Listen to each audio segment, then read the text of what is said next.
बिस्मिल्लाहिर्रहमानिर्रहीम। अस्सलाम वालेकुम। मैं हूँ लियाकत राजबर। नाजरीन, वही हुआ जो जिसका सबको ही खदशा और डर था।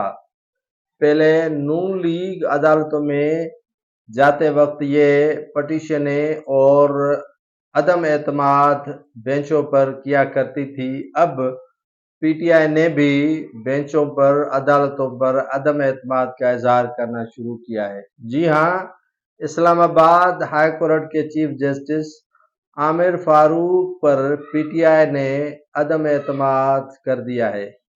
आज पीटीआई के सरबराह इमरान खान की बेगम बुशरा की जानिब से अपने शोहर के साथ जेल में सेपरेट मुलाकात करने के हवाले से जो दरख्वास्त दी थी, उस बेंच में chief justice Islamabad high court Aamir Farooq को अलग करने और अलग बेंच में ये दरख्वास्त सुनने की इस्तदा कर दी है।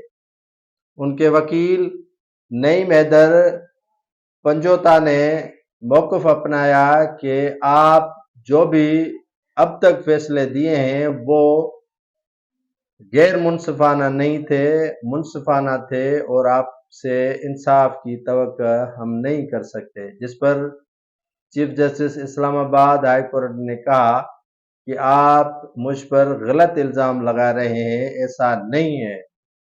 फिर भी हम आपकी दरख्वास्त को सुनेंगे।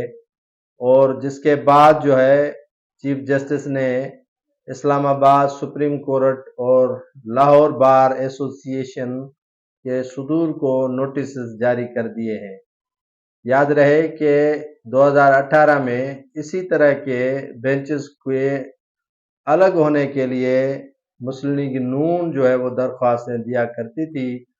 आज पीटीआई जो है वो अदालतों से मायूस होकर जजों पर धुर होने का या एक साइड होने का इल्ज़ामात लगाते हुए बेंचों से अलग होने के लिए दरख्वास्तें जमा करवा रही है।